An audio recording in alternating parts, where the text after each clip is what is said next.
लगा दिया गया है। यूपी में तो रविवार का लॉकडाउन था ही, लेकिन दिल्ली में 1 हफ्ते के लिए लॉकडाउन बढ़ा दिया है। कैसी स्थिति रहेगी आपकी फिर उस दौरान? सबसे पहले तो मैं आप सभी का अभिवादन करता हूँ। और अभी आपने कहा लॉकडाउन, तो ये लॉकडाउन और लॉकअप हम तो दोनों के लिए तैयार हैं। सरकार पहले भी कर चुकी है, अभी भी कर रही है। 28 जनवरी को देख चुकी है। अब तो हमारी संख्या बहुत ज़्यादा है और मानसिक रूप से भी हम बहुत ज़्यादा स्ट्रॉन्ग हो गए। अब तो सरकार ने हवाई सर्वे भी कर लिया है यहाँ का, तो उसके बाद कह रहे हैं कि क्लीन ऑपरेशन क्लीन की शुरुआत होगी किसान आंदोलन में। क्या मतलब सरकार क्या चाहती है, कैसे क्लीन करेगी? आज सरकार के पक्ष में कुछ भी नहीं है। इस पिछले 2 साल के अंदर 2019 के बाद जब सरकार आई, 84% आबादी की आमदनी आधी से कम रह गई है। तो क्या उस 84% को सरकार को देखना चाहिए या 16% को चाहिए? देश में लोकतांत्रिक व्यवस्था है, वोट की राजनीति है, जो ज़्यादा लोग कहें उन्हीं की बात सुनी जाए। 84% को मैं कहूँ तो लगभग 112 करोड़ लोग होते हैं। 112 करोड़ लोग आज सरकार के खिलाफ हैं। तो क्या सरकार यहाँ पर लोकतंत्र को खत्म करके तानाशाही चलाना चाहती है? सरकार ये कह दे, अपने मुख से कह दे कि नहीं, हम लोकतंत्र में विश्वास नहीं रखते, हम इमरजेंसी लगा रहे हैं, हम तानाशाही करेंगे, हम भी मान लेंगे, हम भी आमने सामने देखेंगे कि कर लेंगे भाई। 2-2 हाथ अगर करने हैं तो उसकी नौबत के लिए भी हम तैयार हैं। लॉकडाउन महामारी को देखते हुए लगा रहे हैं, कोरोना को देखते हुए लगा रहे हैं। कह रहे हैं अब थम नहीं रहा है कोरोना, इतनी जनसंख्या बढ़ रही है लगातार मरीजों की। तो इसके बारे में वो बताएं, मरीजों की संख्या तो बढ़ा रहे हैं। उन्होंने वेंटिलेटर कितने बढ़ाए पिछले साल में? जो कोरोना रिलीफ फंड आया था उससे कितनी ऑक्सीजन खरीदी गई, कितने बेड खरीदे गए, कितने अस्पताल बनाए गए, कितने वेंटिलेटर्स नए आए हैं, डॉक्टर्स नर्स कितने आए हैं, सरकार ये भी तो बताए। लेकिन सरकार, मैं जहाँ तक कहूँगा, साथ में ये भी बताए कि थालियाँ कितनी खरीदी गई बजाने की। दिल्ली में तो लॉकडाउन भी लग गया है।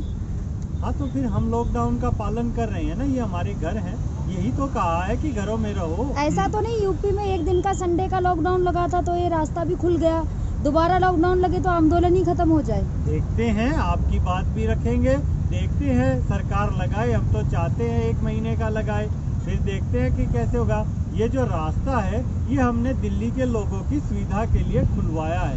हमने प्रशासन से इसके लिए 1 महीना की लड़ाई लड़ी है, आंदोलन के माध्यम से उनको कहा है कि आप क्यों बंद कर रहे हो। अभी भी आपने जो नीचे देखा है, जहाँ हमने फूल लगाए हुए हैं, वो रास्ता अभी भी बंद है। उस रास्ते की हमें कोई ज़रूरत ही नहीं है, किसान तो इस साइड में बैठा है।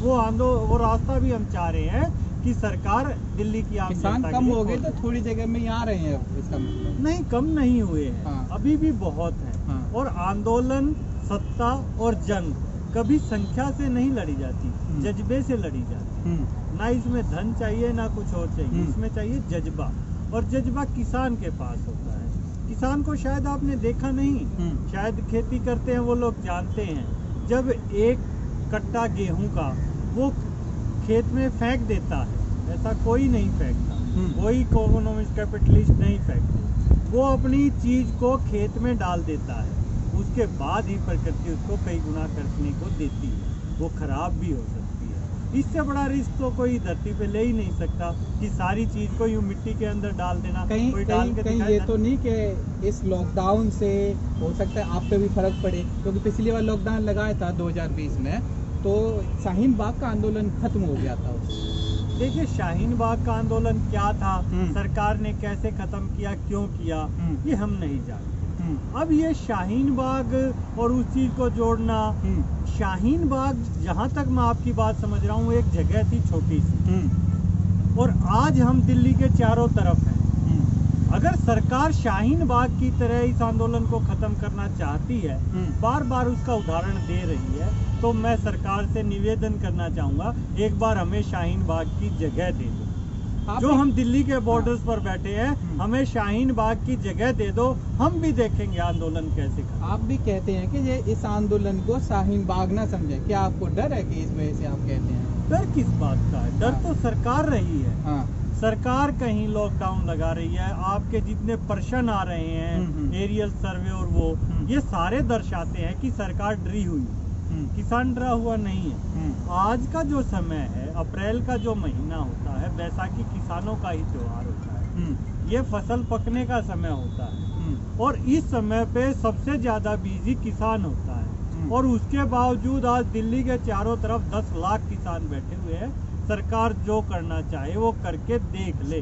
हम इस बार किसान इस आंदोलन को जन आंदोलन बना चुका है और सरकार की कहीं कोई मन में तमन्ना न रह जाए कि हम ये और करके देख सकते थे। तो आपके माध्यम से मैं कहना चाहूंगा, जो करना चाहे करके देख ले। इस बार हम भी देखेंगे कि किसान जीतता है या ये तानाशाह जीतते हैं। बलपूर्वक करके आपको हटा देंगे तो फिर क्या करोगे? कहाँ है बल? मतलब लगाएंगे वो? कहाँ बल? फोर्स कहाँ? बल का नाम तो बताए कोई। आप फोर्स की बात कर रहे हैं क्या? तो सामने देखिए, कैमरे घुमाइए, उधर फोर्स है, उसमें उनसे पूछिए इस सरकार में कोई मंत्री, विधायक, सांसद का पुत्र है क्या? कोई पूछिए कोई। 26 जनवरी को तो हुआ था ऐसा ही। वो तो सरकारी आदेश तो मानेंगे ना? नहीं, सरकारी आदेश मानेंगे। मेरे घर से पुलिस में है, फौज में है, मेरे को गोली लगेगी तो मेरी लाश घर पे नहीं जाएगी क्या? कितने लोग होंगे वहाँ? उसको फिर कितनों को बैठ जाएगा? जो वो उधर पुलिस में फौज में है उसका घर नहीं है क्या? छुट्टी मनाने के लिए वो किसके लिए नौकरी कर रहा है? देश के लिए कर रहा है। देश में उसका घर भी है, उसका परिवार भी है। जब बैठेंगे ये बात होगी कि कसूर क्या था जिसको गोली लगी है। या तो मुझे गोली लगेगी या उस जवान को गोली लगेगी, या आप सोच रहे हैं कि मोदी को गोली लगेगी, सरकार को लगेगी क्या? आप मुझे बताएं मीडिया से। हम दोनों के बीच ही तो टकराव की स्थिति है। क्या सरकार भाई भाई को, बाप बेटे को लड़ाना चाहती है क्या सरकार? या तो सरकार ये बताए, मोदी जी बताए नहीं कि हमारे सरकार के मंत्रियों के इतने पुत्र हैं फौज में, उनको हम लगाएंगे। बताए ना सरकार, इसी किसान के पुत्र और इसी किसान के भाई जवान। आप एक तरफ कहते हैं वो हमारे ही लोग हैं, वहीं 26 जनवरी को जब हुआ था तो हिंसा भड़की थी, तो उसमें यही जवान थे जिन्होंने लाठीचार्ज वगैरह किया था तब? हाँ, लाठीचार्ज किया तो आप देखिए ना कितनों का दिल दुखा। आज भी उनसे जाके पूछिए, आप रोड के इस साइड इंटरव्यू ले रहे हैं, एक बार उनसे भी उनके मन की हालत जानिए। नौकरी बच्चों को पालने के लिए की जाती है, बच्चों को जान से मारने के लिए नहीं। अब हरियाणा के सीएम मनोहर लाल खट्टर कहते हैं कि मानवता के आधार पे किसान आंदोलन को खत्म करके घर चले जाए किसान। एक तो बार बार आप ये मत कहिए, अगर मुझे अच्छा नहीं लगता। हरियाणा के सीएम मनोहर लाल खट्टर वो है ही नहीं सीएम। आखिर सीएम तो सीएम यार, कागजों में है, कागजों में फिर आप नरेंद्र मोदी को कह देते हो प्रधानमंत्री। ठीक है, कागजों में ही तो है। हरियाणा का मुख्यमंत्री कहीं हरियाणा में घुस के तो दिखाए। क्या समझते हैं आप मुख्यमंत्री की? परिभाषा दीजिए मुख्यमंत्री से। मुख्यमंत्री होता है प्रदेश का जनप्रतिनिधि। जनप्रतिनिधि का कार्य होता है कोई भी प्रदेश की समस्या है वो सुने और उस समस्या का समाधान करे। वो प्रदेश में ही नहीं जा पा रहा है। उससे तो अच्छा मुझे लगता है आज गुरनाम चढ़ूनी हरियाणा का मुख्यमंत्री है, जहाँ टोल पे समस्या होती है, किसानों को समस्या होती है, मंडियों में समस्या होती है, चढ़ूनी जी आराम से पहुँच जाते हैं। खट्टर पहुँच के तो दिखाए। मैं नहीं मानता उसे मुख्यमंत्री। हरियाणा से डिप्टी सीएम में दुष्यंत चौटाला जी ने गृह मंत्री को लेटर लिखा है कि किसानों की मांगों को पूरा किया जाए। इसको कैसे देखते हैं? इस बात को मैं मजाक कहूँ या सीरियस कहूँ? कभी ये एक कॉल की दूरी कहते हैं और कभी ये पत्राचार करने लग जाते हैं। फोन क्यों नहीं करा? फोन था नहीं उसके पास। हरियाणा सरकार के फंड से उन्होंने फोन ले रखा, चिट्ठी का माध्यम, थोड़े दिन में आप अगला सवाल रख दोगे। उन्होंने कबूतर के माध्यम से चिट्ठी भेजी है, तो ये कोई सवाल होगा क्या? आके दिल्ली में बोले हाँ भैया किसानों के साथ बैठे, गाजीपुर बैठे, सिंघू बॉर्डर बैठे। हरियाणा का डिप्टी सीएम है, हरियाणा में 10 जगहों पर चल रहे हैं, बहुत जगह आंदोलन में कहीं जाके बैठे नहीं। अब तो नरेश टिकैत जी ने भी अपील की है कि सरकार दुष्यंत चौटाला को माध्यम बना के किसानों से बातचीत शुरू करे। सरकार बातचीत करे, सरकार पहले भी बातचीत कर चुकी है, लेकिन सरकार का जो मोड है देखिए आप, तारीख पे तारीख हो रहा है। क्यों हो रहा है? क्योंकि उनमें निर्णय लेने की क्षमता नहीं है। निर्णय लेने की क्षमता सिर्फ 2 व्यक्तियों में है और वो दोनों तानाशाह। जब तक वो दोनों व्यक्ति नहीं आएंगे तो कैसे होगा? नरेश ने ये भी कहा है कि 2 कदम सरकार पीछे हटे, 2 कदम किसान हटेंगे। इसका क्या मतलब है? नरम पड़ रहे हैं क्या किसान? किसान तो 1 मिलीमीटर भी पीछे नहीं हटेगा। ठीक है, किसान 1 मिलीमीटर भी पीछे ना हटा है ना हटेगा। ठीक है, क्या होगा ज्यादा से ज्यादा? जान ही तो जाएगी, जेल चले जाएंगे, जेल हमारी, देश हमारा। जान चली जाएगी, जान हमारी। इस बात की देश के लिए शहादतों का दौर रहा है। इतिहास को उठा के देखिए आप, जो पुराना पंजाब था, जिसे आप हरियाणा, पंजाब, दिल्ली, वेस्टर्न यूपी कहें, उसने सब 84% शहादतें उन्होंने ही दी हैं। दे देंगे, फिर दे देंगे शहादतें। शहादत देने से हम डरते नहीं हैं। इस देश के लिए जो लड़ाई लड़ रहा है कि जनता के लिए, यह आंदोलन किसान ने शुरू बेशक किया है, लेकिन आज ये जन आंदोलन है। आप एक तरफ कहते हैं कि बातचीत करें, जो किसानों के साथ आए बैठे गाजीपुर पे, एक तरफ आप उनका विरोध करते हैं। जहाँ कहीं भी जेजेपी बीजेपी के नेता जाते हैं आप विरोध करने लगते हैं उनका हरियाणा के अंदर। हम विरोध नहीं करते, उनका विरोध मोदी जी करवा रहे हैं, उनका विरोध उनकी पार्टी करवा रही है। वो जब जनता में आए तो जनता की बात सुने, हम बिल्कुल भी विरोध नहीं करेंगे। लेकिन वो जब जनता में आते हैं तो वो मोदी जी की बात सुनाने आते हैं। अरे मोदी जी तो अपने मन की बात 11 बजे सुना देते हैं मन की बात में। आप जनप्रतिनिधि हो, आपका काम है, जनता ने आपको इसलिए चुना है, आप जनता की समस्याएं या बातें सुनकर सरकार तक पहुंचाओ। उनका हक बनता है वो मोदी जी के पास जाएं और ये कहें, भाई हमें गाजीपुर पे और सिंगू बॉर्डर पे किसान मोर्चा का आदेश है कि आपको लेके चलना है। आए लेके, क्यों नहीं आ रहे, क्यों नहीं लेके आ रहे? अब यूपी में लॉकडाउन लगा तो क्या स्थिति रहेगी? सवाल भाई वो उनका क्योंकि सरकार आप यहाँ बैठे हैं, उनके कानून भी बने हैं, आप सोशल डिस्टेंसिंग, मास्क यूज करना, तमाम ऐसे कानूनों में नियम है उनके। अगर हमें इन्हीं की बात माननी होती तो ये कानून भी बने हुए हैं। जिन काले कानूनों के खिलाफ हम लड़ रहे हैं ये भी तो संविधान में है। इनका हम विरोध कर रहे हैं तो आप हमें ऐसे भी कह सकते हो, आप तो लोकतंत्र का विरोध कर रहे हो, कानूनों का विरोध कर रहे हो। अरे भाई कानूनों का विरोध कर रहे हैं, अब क्या गा गा के बताएं कि काले कानून को वापिस लो और एमएसपी की गारंटी दो, हम भी अपने घर चले जाएंगे। ऐसा नहीं कि हमारा घर मोदी जी की तरह है। भाई हमारा घर है, माँ बाप है, बच्चे हैं, सभी कुछ है। लॉकडाउन के नियमों का पालन करेंगे अगर लगा तो? कौन से नियम?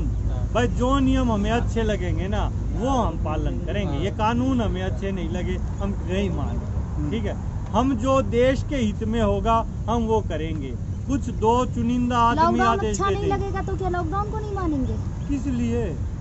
तो देश की जनता आप देश में नहीं है क्या? क्या कोरोना आपने कभी हिंदुस्तान महामारी है इसे। कोरोना का इतना खौफ महामारी का है, नाम जगह दिया है। शमशान घाटों में जगह तक नहीं मिल रही। आप न्यूज चैनलों में देखें तो इस तरीके से खबर चल रही है। ऑक्सीजन दिल्ली के अंदर खत्म होगी तो लॉकडाउन एक हफ्ते के लिए बढ़ाना पड़ा। अच्छा, हाँ, मुझे तो ये पता ही नहीं था। लेकिन सरकार क्या कर रही है? हिंदुस्तान में 95% से ज्यादा सांप जो होते हैं उनमें जहर नहीं होता। तो वहाँ पे हिंदुस्तान में ये शिक्षा दी जाती है 95% सांपों में जहर नहीं है। फिर भी हिंदुस्तान में सांप के काटने से मर जाते हैं, चुप, डर होता है। तो सरकार ने कोई काम किया या पैनिक किया? आज मेरा बच्चा 4th क्लास में है, उसे पहाड़े याद नहीं है, कोरोना की हिस्ट्री पूछ लो उससे, WHO तक की पता है। अरे आप सरकार में देश में पैनिक क्रिएट कर रहे हो क्या? सरकार का काम देश को संभालना है या पैनिक क्रिएट करना है? सरकार हर सोच जो बता रही है नकारात्मक दे रही है। सरकार की कोई भी स्टेटमेंट सुनेंगे आप, नकारात्मक स्टेटमेंट है। वहाँ पीछे एक बस खड़ी है, मोदी जी कहेंगे अरे भाइयों बहनों इस बस को पत्थर मत मारना, फिर कहेंगे मैंने तो मना किया था। कैसी स्टेटमेंट है भाई? लेकिन ये तो भयावह स्थिति तो है ना, हॉस्पिटल में जगह नहीं है, चाहे पहले कहीं भी गलती हुई हो, लेकिन अभी तो हालत खराब है। अरे फिर गलती हुई तो इस्तीफा क्यों नहीं दे देते?